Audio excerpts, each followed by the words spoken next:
I'm a genius. Who's calling it? Who's calling it? Who's calling it? Who's calling it? Who? Yeah. We are here again. What, 20 minutes later? We just did the Mike Conley stream. A lot has happened since then. Jack has arrived, and we have perhaps the most fairy tale, probably didn't think it was going to happen news of the summer, and that is Mitchell Robinson is here. He's on the Celtics. He's here. I mean, it felt like the most obvious signing they could have possibly made based on the big men who were available. It was just a matter of would they do it or would they not, and they did it. And it's almost certainly for the full MLE, 3 years, $47.4 million. But they've got center depth. They've got Mitch Robinson next to Keita and Garza and Sinak and Amari Williams, and it feels like that's a better center room than they had last year, in a center room that can sort of get them to where they want to be with an extra body at the very least. So Mitch Robinson can play. He can give you 15 to 20 minutes a game consistently at a very high level. Probably not much more because of the injury concerns, and you don't want to, put a ton of pressure on him. But if Keita and Garza can continue to provide minutes that they were providing, then that's all you really need. So.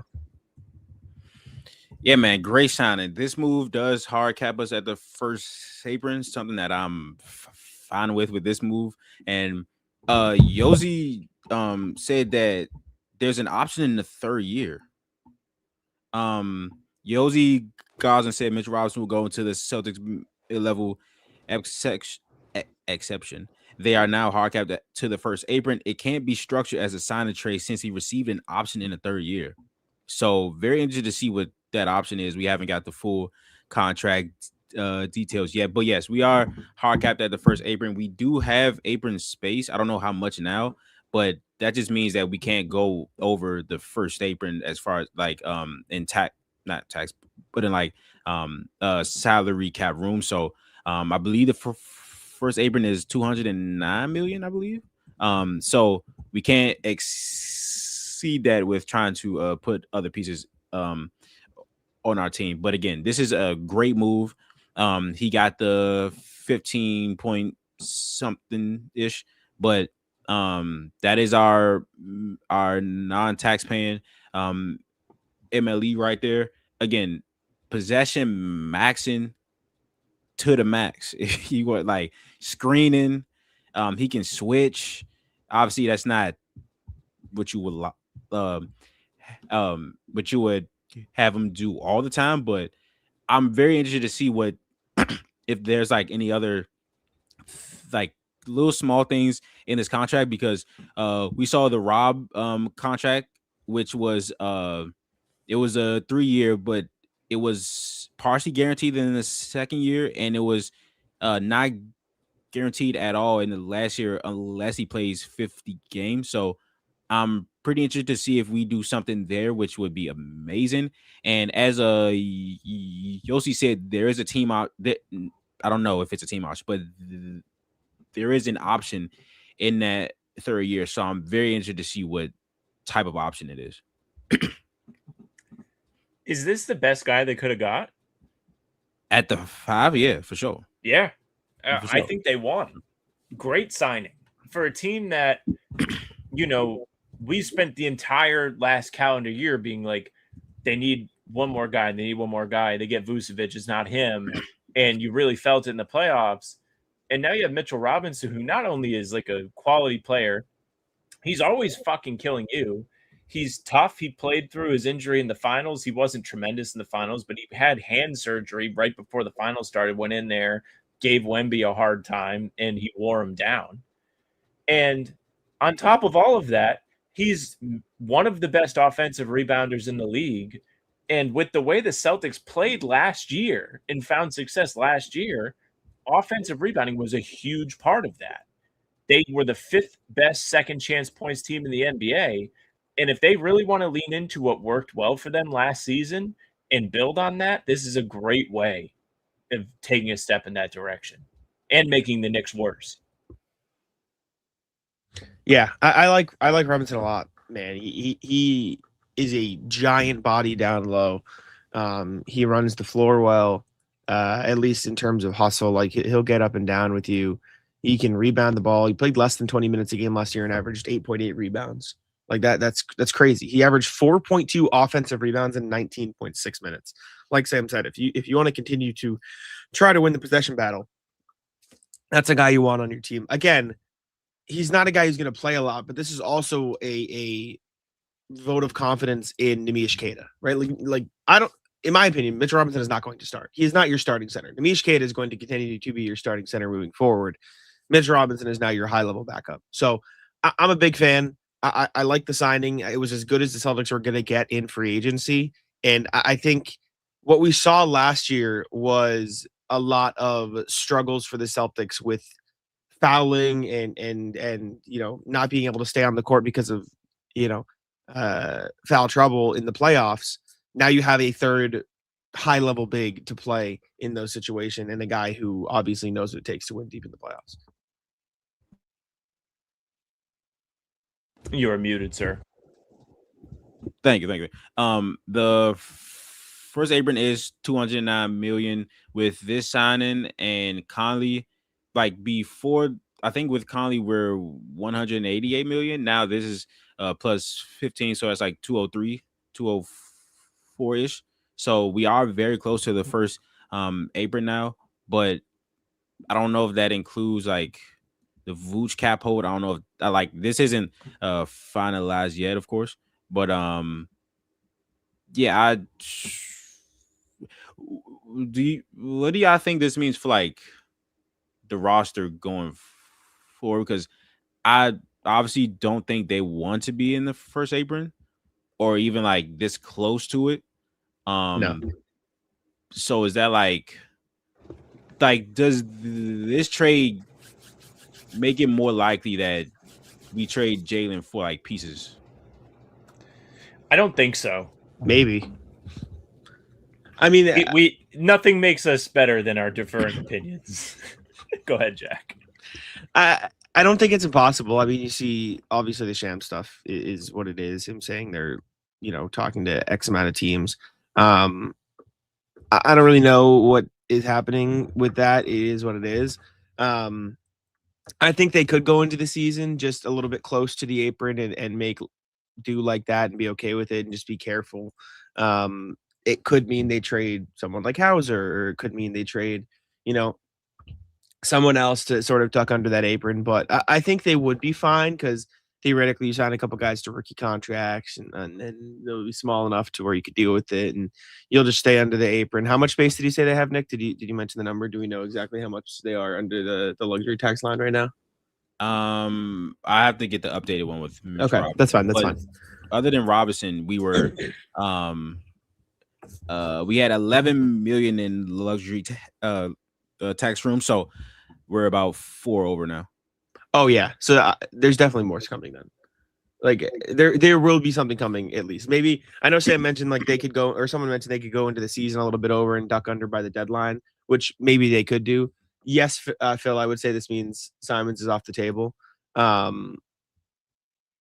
don't know if they're getting. I don't think they'll sign another big splash at point guard.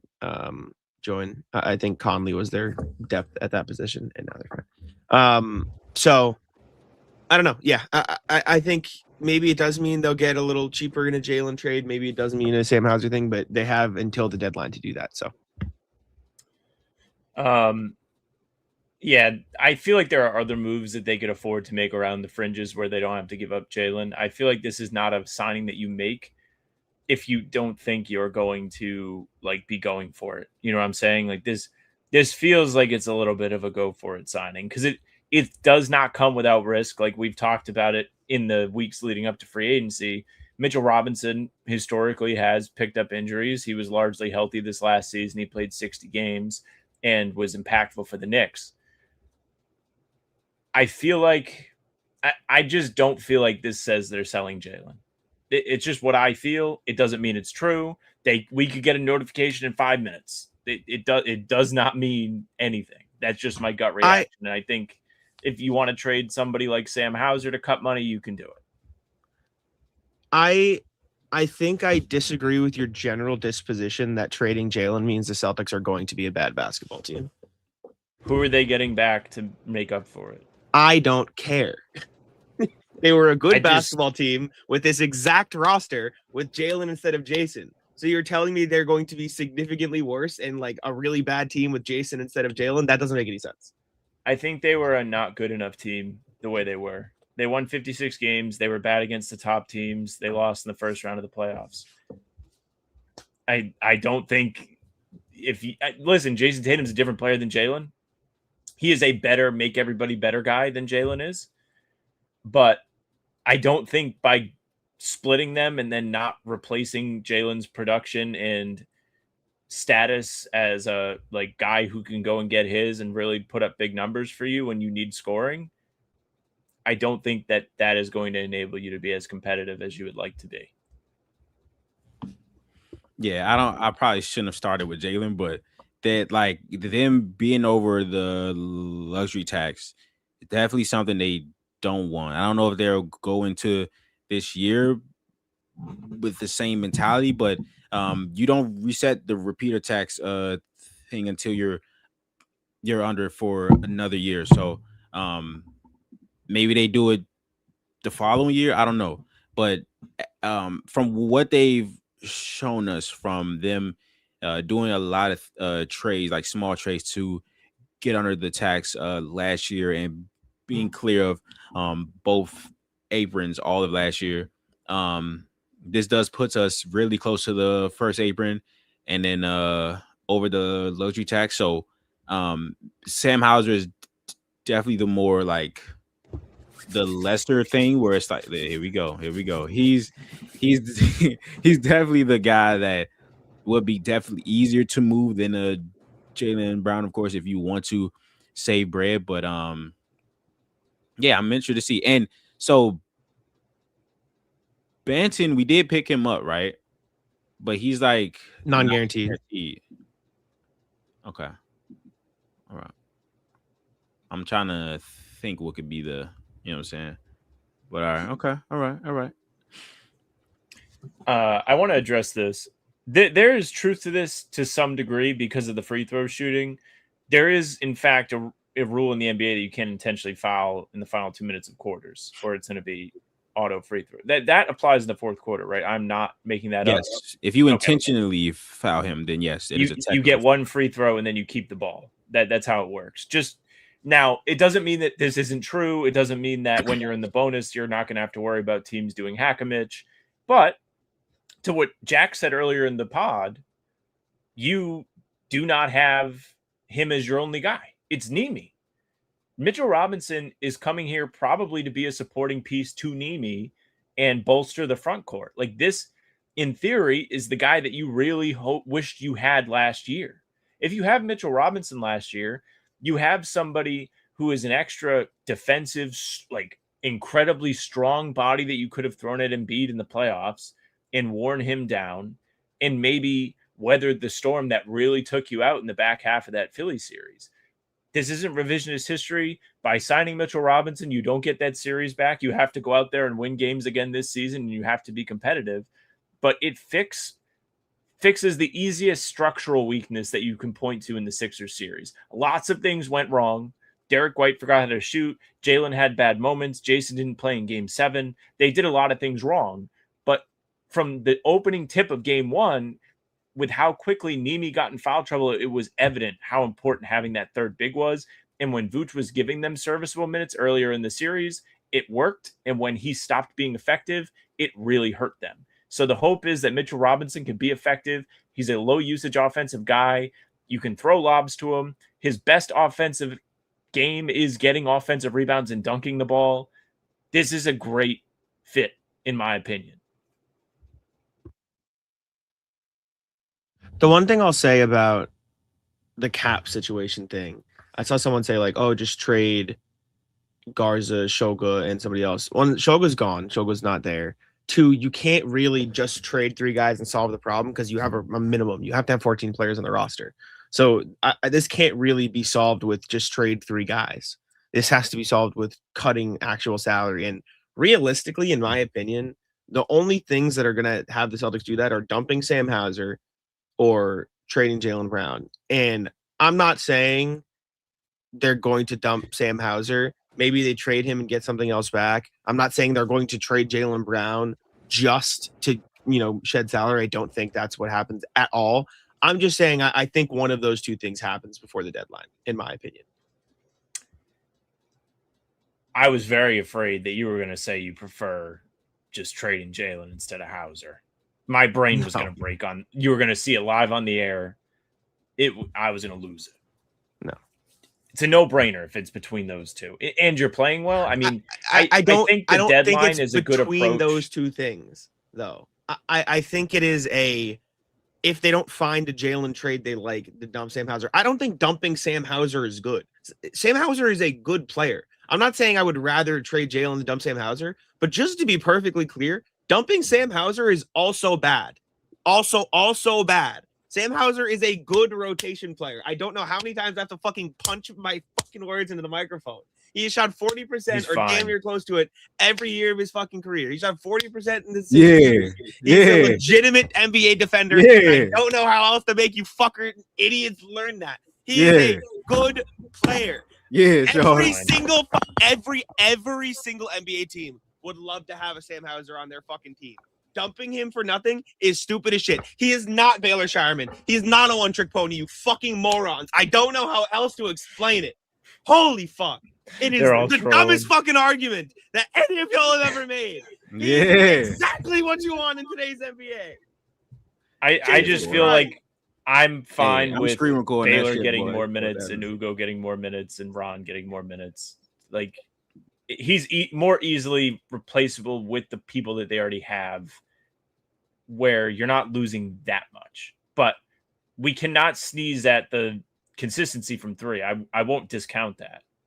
But even that comes the inconsistency, or the consistency is inconsistent. It comes in waves. And I think that's just natural. If he's inconsistent, then every single player in the NBA is inconsistent. And you know what?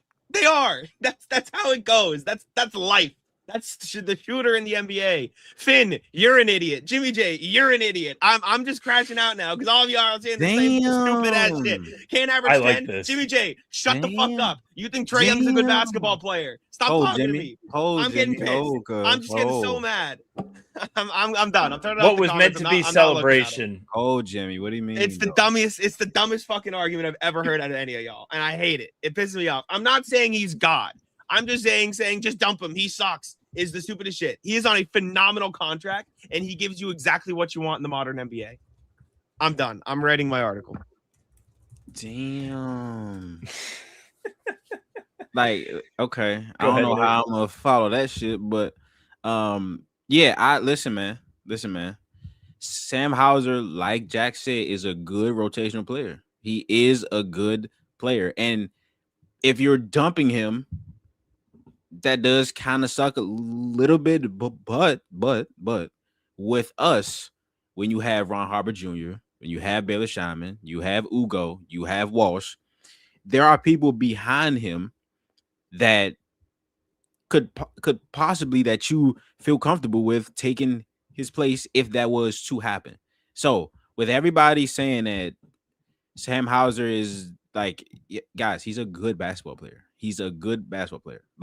That's not debatable. I'm sorry, it's not. But can you be better at that place? For sure. Are there people behind him that could replace his production? Yes.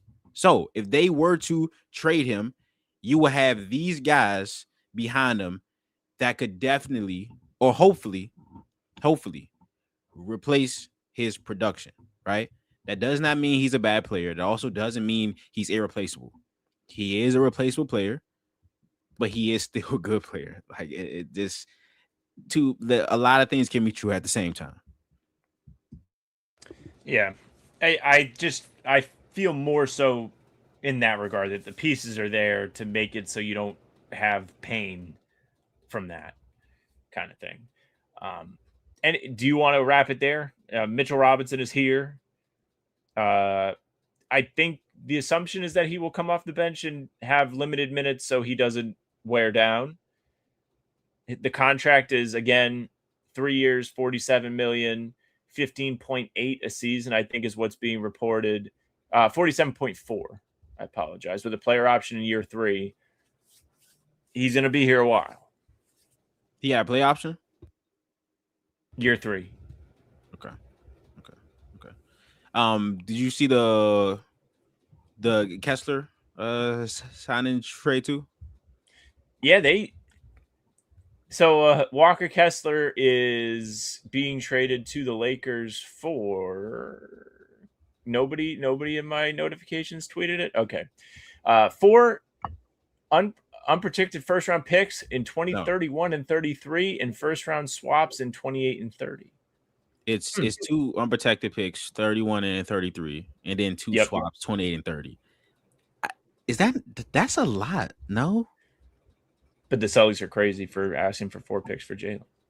I don't. The picks are a lot. The contracts. Yeah, the picks are. No. I don't. Well, okay. Yeah, I didn't even look at. He's on 42 and a half a season. It's 42 and a half. What? I thought it was 32 and a half. I thought it was 32 and a half. He signed. Oh, you are correct. You're correct. Bad math. Okay. Sorry. 32 and a half. 32 and a half is okay. That's better. 32 and a half is fine. But I just saw the picks. Fine. I was like, damn, that's bro. And then again, I said this last time where like you like picks past 2029. Like you don't know what the lottery form is going to be. Now, that could mean to some teams that, hey, these picks are very valuable, but in the same thing, like you could also be like, maybe they're less valuable because we just don't know. So I don't know how each team views that, but you get 2 unprotected picks in the early 2030s plus a swap in 2028. I'm not really, you know what I'm saying? They should be pretty good, hopefully. Well, not. I don't want them to be good, but you're not really worried about the 2028 swap, but the 3 picks in the 2030s could get interesting. But they should still have Luka, so they should be at least the playoff team in those years. And with Kessler, if he's able to stay healthy with Austin Reeves, you know what I'm saying? That is a good team. They obviously need some other stuff with Smart leaving and Hachimura is a free agent, but they finally get the 5 that they want next to Luka. So it is. I think the picks are a lot, but I don't mind it. He's as good of a center as you could get, in my opinion. Right. That is available next to Luka Doncic. He's an elite rim protector. He's a great rib runner. He's a great rebounder. He can run the pick and roll. Like it works, and it gives you a legitimate long-term piece who is very young next to Luka Doncic. So picks are a lot. It kind of restricts in what you're able to do from here on out, but I don't hate it. Yeah, he's been more available than I initially thought. I mean, he didn't play this year. He had a shoulder issue. Last year, he played 58 games. Year before, he played 64, and then 74 as a rookie. He's 24 years old, so he entered the league a little late. But double-double guy, blocks shots really well. He's a good role-playing big guy for sure.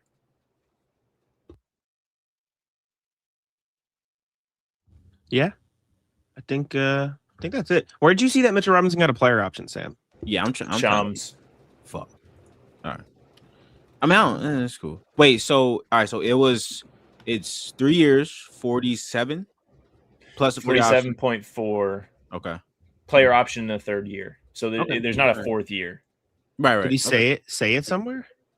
Shams said it in the initial tweet. Oh. Wait, he said it in the initial tweet? I didn't see that. Mitchell Robinson. I see it. Did we just all miss it? What the fuck? Yeah, I don't remember seeing that initial tweet. All right, well, cool. All right, play option. Right. Mamu, Lakers. Yeah. 52 million. Wait, what? Water is wet. Whatever. Yeah. He did. How much was it? 4 years, 52. So damn. 13 a season? 13, 14. Okay, there you go. Hey, that's Mamu and Kessler. So that means bye-bye to Hachimura then, I believe. Well, yeah. Because he was projected to get around that range from somebody. So Dang. Okay, man. That's ain't bad. I will say that someone in the chat did ask about Anthony Simons. I know Jack said no. I also lean no. But if they give him the 5.5, maybe because before this all went down, he was apparently talking to 3. Now Mitch was talking to the Lakers and Nets, according to Fisher and Stein. So take it with a grain of salt. Sellers were not reported at all with Mitch, but it was Boston, Chicago, and Golden State as potential Simons suitors. So I'm sure they had a plan. These Celtics signings are coming pretty early in the day here. I will also say, if let's say Simons does sign for the 5.5 or somebody does, that makes it even more likely, in my opinion, that they believe a Jalen trade is coming. Not because I think they can't shed the salary, but they would be around 9 or 10 million above the tax line before that. So like you could do it with Hauser's salary, but it would make it very, very hard to, because it would have to be a straight dump. So again, possible, but would also significantly restrict you in getting under that luxury tax, which I still believe that they will do. You could do it. I mean, if you do it in the summer, it's less hard because teams are more flexible in the summer. But what if you were to wait in the season, which probably is the best practice? You can see how things are going. You can gauge what's important to your team, what's not. Like, say Hauser's on a burner of a season and you feel like you can't lose him, it's another story. But yeah, I don't know. We're gonna wait to see. Celtics. What were you laughing at? Michaela just sent me. I just need to play this. This is what my girlfriend just sent me. Mitchell Robinson? I do explain. I'm like, no, he's good. It's good. Yeah, he is good. So let's see. They have 12 players on Spot Track right now, not including Mitch or Mike Conley. So they have one roster spot left, and they don't have to fill it. Mm-hmm. Yeah, they don't have to fill it. Hey, Mike Conley shining in that locker room. Hey, I like that. I like that more now. You know what I'm saying? I like that a little bit more. Hey, Conley gonna be imperative to this operation. After we got off the air, I was thinking, I was like, I wonder what drew Mike Conley here, because like the Celtics do seem like a mess, right? Oh yeah, Sanak. Is Sanak on Spot Track here? No, he's not. He Quinn Grimes. Quinn Grimes also just went to the Lakers too for 4 years, 60. What the fuck? Wow. They're filling it out. Like they that's spend not a terrible bread, team. That's not a bad team. Bread. They what is it? So yeah, Reeves, Luka, Grimes, Sandro, Kessler. That's not bad. Am I forgetting somebody? I mean, they have Aiden. Nah, I ain't Laravia. Laravia. Okay, I mean, they still got. I mean, that is probably a lot for Grimes. Not a lot, but like that, I would think 15. He'd get like 10, but it's 15. It's not. I don't Yeah. know. But yeah, they kind of need. I don't know. It's a weird team, but like they are definitely swinging. They 100% swinging. I Michaela disagree said she on the waste of a spot thing, because if you're paying him a minimum, like, sorry, I don't care. He's totally fine. I think it's very useful to have another guy. Like, if you want to talk about a guy who has experience running an NBA offense, dude's got 19 years of experience running an NBA offense. Like, it's very valuable, I think, to have. And for what it's worth, he didn't shoot that well from 3 last year, but in the 5 years before that, he was a damn near 40% 3-point shooter. So, like, I'll take that sample size. We'll see, because Sexton, shooting Lakers dips eventually. But oh my god, no. Well, he got 2 year 19. There's no way we're gonna do. Damn, Lakers are cooking, man. Oh my god. Hey, I think Lakers are 219 could indicate what the Simons market is. Nah, Maybe they firing away, bro. Sexton off the bench. Nah, that's damn. They just okay. All right. This is what we deserved last night when we sat on the stream for 3 hours. Nah, by the for way. real. Yeah, what the hell? This is lit, and I don't want to get off the air. They really didn't want to what's it called? Tamper. They respect. As Bron said, "Hey, listen, man, y'all can do whatever y'all want." They said, "All right, bet, cool. We gonna spit all this bread." That's what they doing. Jack, we didn't get your thoughts. Vucevic. How are you doing? What happened? I didn't see. He went to the Magic. 3.9 million for a year. Good for him, man. I'm You happy gonna for miss him. I love. Oh yeah, I love Vooch. I mean, as a person, it was a disaster fit on the court. Jack fucks with Vooch, the dude. I love that's Vooch though, just as the dude. I get to see him a couple times a year at least. I'll go to Orlando. I'll say what's up. Loud dap. You'll hear it from New England. Oh man, I'm afraid now. I'm afraid to log off because what if more stuff's coming? I don't even know if it's Celtics What stuff. type of stuff, man? What type? Oh, I thought. Okay, never mind. I don't think there's room for this. I think the Celtics have to be done unless they're doing a trade. So, our question is there a way that we can instead be hard capped at the okay, so that move, of course, hard caps at the first apron, but is there a way to get out of a hard cap? Like, can you trade salary to get out of it type shit? I don't know personally. Not sure. I tagged Keith Smith, but he aired me, of course. He's probably getting yeah, he do automatic firing notifications, whatever. Couldn't get the words out. What can you do? Story of my life.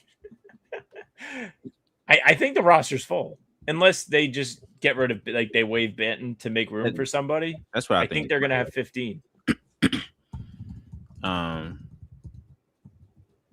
double check. 1, 2, 3, 4, 5, 6, 7. Yeah, we have 8, 14 standard contracts 11. right now. So plus Rob, plus it's Rob is 15. We still have two ways. They have two ways here. No, they have 1 2-way because Dylan Mitchell's 1. Well, hopefully he is that. Hopefully, yeah. We can pencil that in. So we'll have 1.